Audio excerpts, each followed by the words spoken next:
période coloniale. Tout à fait, voilà. mais tout à fait. Mais d'abord la référence à la période coloniale. Oui. Faites-moi confiance. Oui. Les professeurs de l'enseignement secondaire Oui. en parlent Oui. et ils ont massivement Oui. un regard critique, sinon même hyper critique sur cet épisode-là de notre histoire.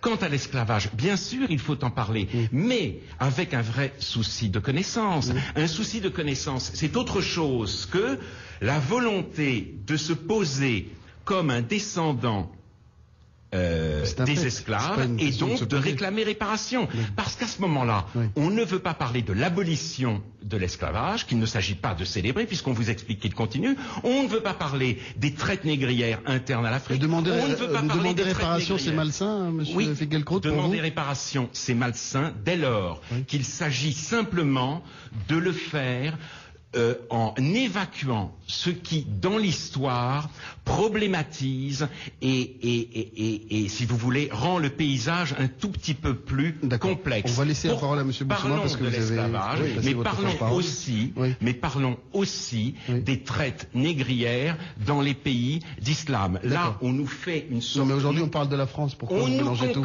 Parce que, vous avez l'habitude de mélanger un petit peu les choses. Parce que, monsieur, on nous concocte là une solidarité complètement fantasmatique.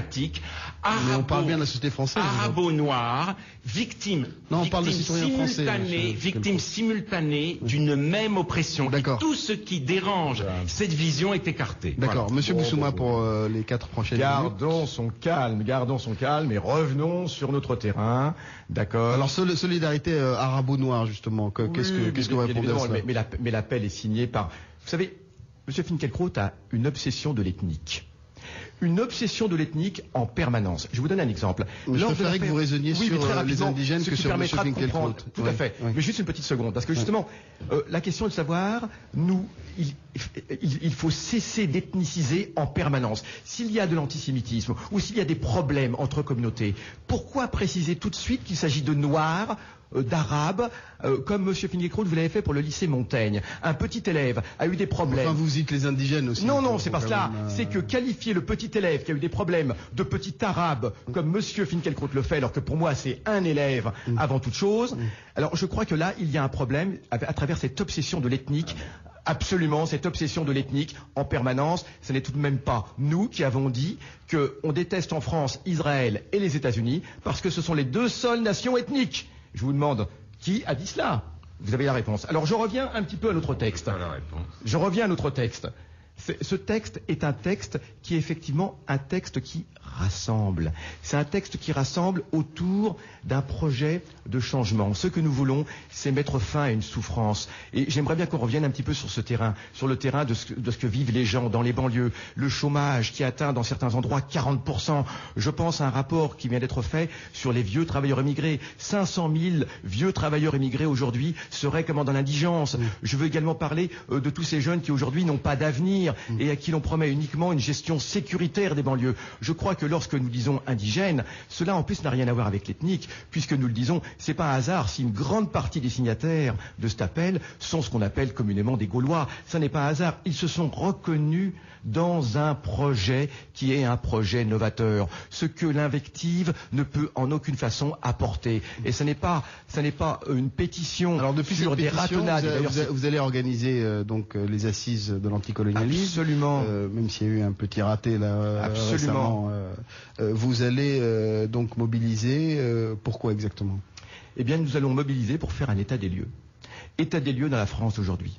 Nous pensons que tout cela c'est très bien, la République, tout ça c'est très bien, mais nous pensons que cette République aujourd'hui, eh bien, elle exclut. Et ce que nous voulons, eh bien, c'est faire que cet universel dont on nous parle depuis si longtemps soit un véritable universel et ne soit pas un universel de pacotille, celui-là même qui, au nom de certaines valeurs, eh bien, maintenait l'esclavage, maintenait la colonisation. Donc la question aujourd'hui, c'est d'aller de l'avant, d'aller vers l'avenir. Ce que nous voulons, eh bien, c'est mettre en place un projet, interpeller la classe politique et leur dire, il ne pourra pas y avoir d'avenir dans ce pays en laissant de côté une fraction importante de la population.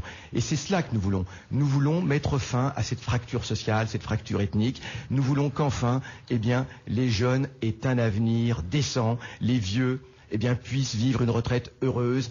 Et nous en avons assez des donneurs d'ordre de Paris, des donneurs d'ordre rapidement, puisqu'il nous reste juste une minute, Alain Finkielkraut, est-ce qu'il y a une partie de la population française qui est mise à l'écart aujourd'hui, selon vous? Mais je ne sais pas. Écoutez, il faudrait savoir si on parle de la République et de ses institutions, ou si l'on parle des passions qui agitent la société française. La République en tant que telle n'exclut pas. Il n'y a pas d'indigènes dans la République, il n'y a que des citoyens. Il y a des phénomènes d'exclusion et de racisme qui ne procèdent pas des institutions, mais qui sont perceptibles dans la société. Simplement, quand on s'interroge sur ces phénomènes de racisme et d'exclusion, on est obligé de constater qu'ils ne visent pas nécessairement et exclusivement les descendants des colonisés. Les Tziganes et les Salbanais en savent quelque chose. C'était d'ailleurs ce que faisait remarquer dans un article du Monde Jean Daniel, qui s'est toute sa vie élevé, enfin une grande partie de sa vie élevé contre la colonisation. Il y a donc, oui, des phénomènes d'exclusion, mais il n'y a pas en France aujourd'hui, contrairement à ce que nous dit cette pétition, une fracture coloniale. On va retrouver Monsieur Youssef Boussouma et Alain Finkielkraut tout à l'heure dès 19h15 après le journal Beurre FM de Nadir Djenad. Vos questions au 01 48 060 060 ou au 08 92 68 10 67. Ça sera tout de suite après le journal Beurre FM de Nadir Djenad. Merci de votre attention et à tout à l'heure. Beurre FM. Beurre FM. Aujourd'hui, je le dis, je n'ai pas... En fait, la question que je voudrais poser, c'est... Justement, moi, pour comprendre ce que je vais dire, C'est pour ça que j'essaie de... Personne ne s'est soulevé. Vous comprenez ce que je dis? Oui, Le contexte international. Le forum débat de Beurre FM. Ahmed Elkaï. Ahmed, bonsoir. Bonsoir, bienvenue à toutes et à tous. Votre forum débat quotidien. Quelle identité républicaine aujourd'hui? Nos invités, Youssef Boussouma, membre du collectif initiateur de l'appel Nous sommes les indigènes de la République, et monsieur Alain Finkielkraut, philosophe et écrivain, signataire de l'appel dénonçant des ratonnades anti-blancs. Vous êtes très nombreux à intervenir au 01 48 060 060 et 08 92 68 10 67. Vos questions brèves et précises. Tout de suite, Mohamed, bonsoir, bienvenue sur Beurre FM. Mohamed, bienvenue. Bonsoir. Voilà. Je voudrais m'adresser à M. Finkielkraut. Oui. Voilà, qui a parlé des traites négrières et surtout, il a une obsession pour les traites de l'islam, en citant récemment que, dans un de ses articles ou discours, que la Mauritanie est un pays musulman et arabe, qui traitait des esclaves jusqu'à la fin du XXe siècle. Or, il se trouve que la Mauritanie est un pays qui entretient des relations très étroites avec l'État sioniste. Bon, l'objet de mon intervention est le suivant. Alors, une question rapide, parce qu'il y a beaucoup d'auditeurs, encore une fois. Oui, je serai très rapide. Monsieur Finkielkraut cite souvent la grande philosophe Hannah Arendt, qui dit ceci. Si les Juifs n'avaient pas été organisés dans leur route tout entière, si s'était trouvé dépourvu de dirigeants, entre guillemets, le chaos aurait régné. Mais le nombre total de victimes des nazis n'aurait jamais atteint 4,5 millions, d'exit Hannah Arendt dans son livre Eichmann à Jérusalem. D'accord, oui. Elle cite. Mais votre question, s'il vous plaît, Mohamed. Partout où les Juifs n'avaient pas coopéré, partout où ils avaient fui les nazis, ou bien s'étaient réfugiés dans la clandestinité, le nombre de victimes avait diminué de moitié. Ce qui a valu à Hannah Arendt, que cite souvent Monsieur Alain Finkielkraut, d'être traité de nazi. D'accord. Donc par conséquent, c'est-à-dire Monsieur Finkielkraut cite des gens qui hier ont été salis. D'accord, merci Mohamed de l'intervention. À très bientôt sur Beurre FM. Vous allez pouvoir répondre à Alain Finkielkraut tout de suite. Omar, bonsoir. Oui, bonsoir. Voilà, ma question s'adresse aussi à Monsieur Finkielkraut. Voilà, je voudrais lui demander dire que le racisme anti-blanc qu'il dénonce, en fin de compte, à mon avis, ce n'est pas du racisme, c'est une révolte sociale. C'est une révolte sociale et non raciale. Voilà, je voudrais qu'il comprenne que, comment dire, la distinction entre ces deux termes. Parce que sinon, ça ferait vraiment faire preuve de mémoire courte que d'oublier, tout ce qu'ont subi les Juifs, les Tziganes sous les nazis, on les stigmatisait, on les accusait d'être responsables de pas mal de maux, pour les persécuter, pour les exterminer. Même chose. Merci, en Palestine aussi. C'est ce que font Tout les Israéliens vis-à-vis des Palestiniens. Ils les accusent d'être les responsables de la violence, alors que c'est les Israéliens qui eux, exercent cette violence. Merci Omar, voilà, donc, merci beaucoup de votre intervention qu'on a tout à fait comprise. À très bientôt sur Beurre FM, Alain Finkielkraut.